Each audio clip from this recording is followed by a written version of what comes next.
I'd just like to read a couple of poems. First of all, a bird poem. We were talking over lunch about sparrows and blackbirds, and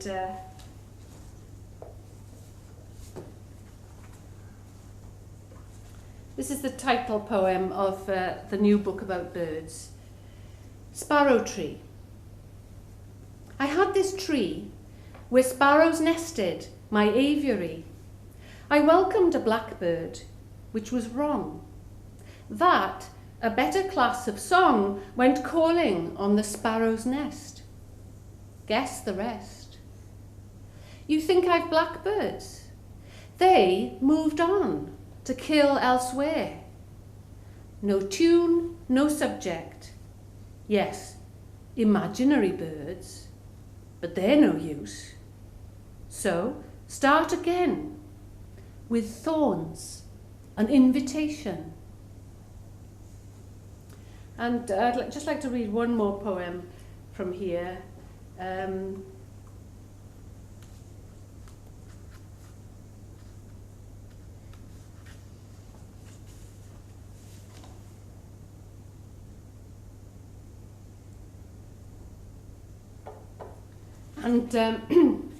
It's in memory of Matilda, a very close friend of our family's. And when we used to go and see her, when she was forgetting, one of the things she used to do was to point to bird books, and we had whole conversations like that. Field Guide to Dementia. To see you is egret. No, red kite high on a thermal. Holding your hand is wagtail, comfort. I think some cuckoos laid an egg of darkness in my head. Words have migrated. I forget their calls, but I still point.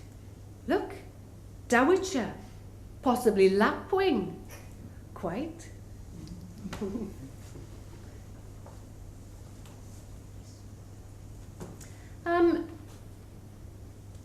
I thought I'd read a couple of public poems from the period when I was National Poet of Wales.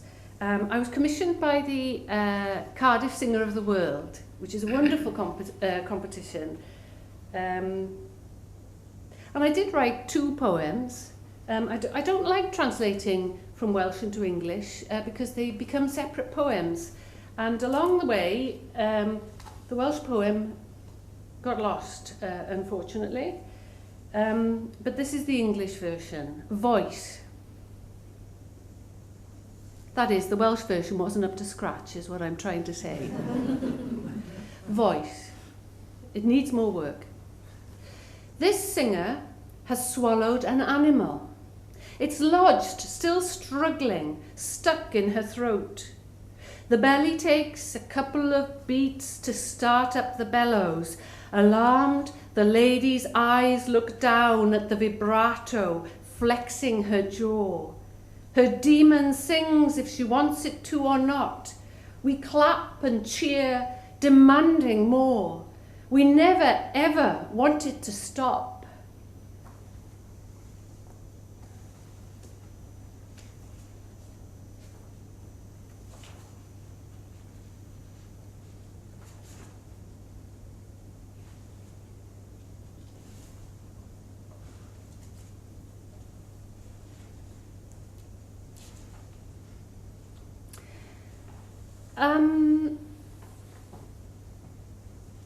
This next poem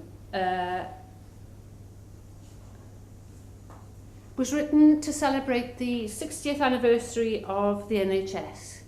And Hospital Odyssey is all about, well, obviously a hospital, but I spent a long time thinking about healing and how important it is. And the National Health Service is a national treasure, and I think it's one of the most important institutions we've got in this country.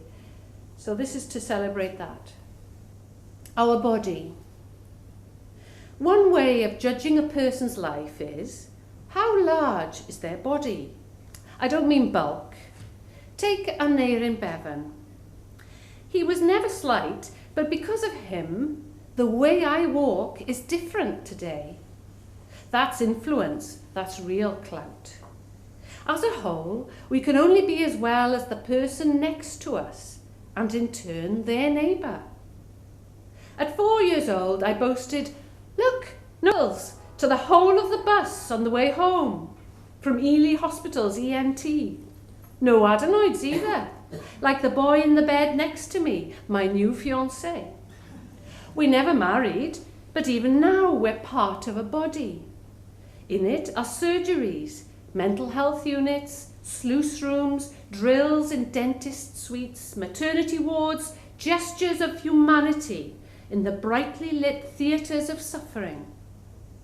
Illness needn't cost more than itself, and the price we agree to bear for it together. This is moral DNA worth inheriting. It's an immune system to treasure. Its monument is a pillar of non-existent pain, which shimmers through 60 years, an obelisk of treated hurt. From cataracts to my mother's heart. Truly, healing is our greatest art.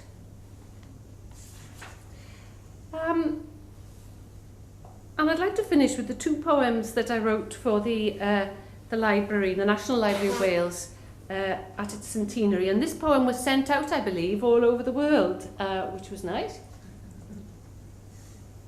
Nice for me, I mean, not for the world. I mean, the world could do without poems, you know. There we are. Just wanted to make that clear.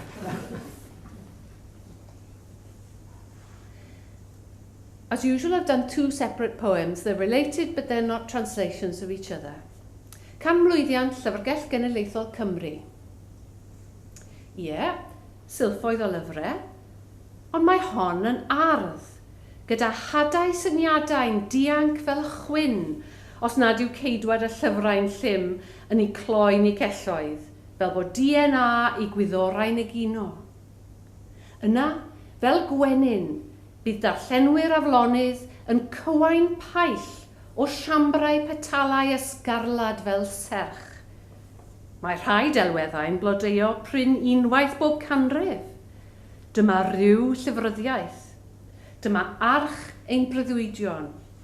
Dyma benglog bran, sgrin cyfrifiadur newydd sbon, yn gwrando'n astyd ar drydar pur, dridwy digidol trwy wifrau can, yn dathlu edrychion y foment hon. O'n i'n siarad bore yma gyda Margaret Haycock ynglyn â Taliesin yn dweud wyf gell. Taliesin, the 6th century poet. Or is that the 10th century Taliesin, Margaret? Are you here? 10th? Is it the 6th one or the 10th century one? Oh, 10th or 13th, there we are. It's always good to have a medieval scholar in the audience. Always handy. Anyway, so the 10th or 13th century Taliesin is saying, I am a cell, you know, like a llyfrgell, a library, a repository. Centenary greetings from the National Library of Wales. We call as one lighthouse hails another by sight through the electronic dark. Digital seeds stir in our nation's arc. Hidden most safely is the DNA of dreams in vellum, which the warblefly has tasted, so know where all our bodies lie. Ideas' spores are spread by the eyes of greedy readers who, randy as bees, nudge the dusty interstices of images until they pollinate towering pistils. Some metaphors bloom only once a century in tradition's gloom. Some books, like poodles, are sent to be groomed in the binding department till their spines are tongues again and can speak their mind. The hardest place to be is here. We need to imagine it and require a library's wormholes, its infinite doors. Diolch yn fawr i chi am wrando.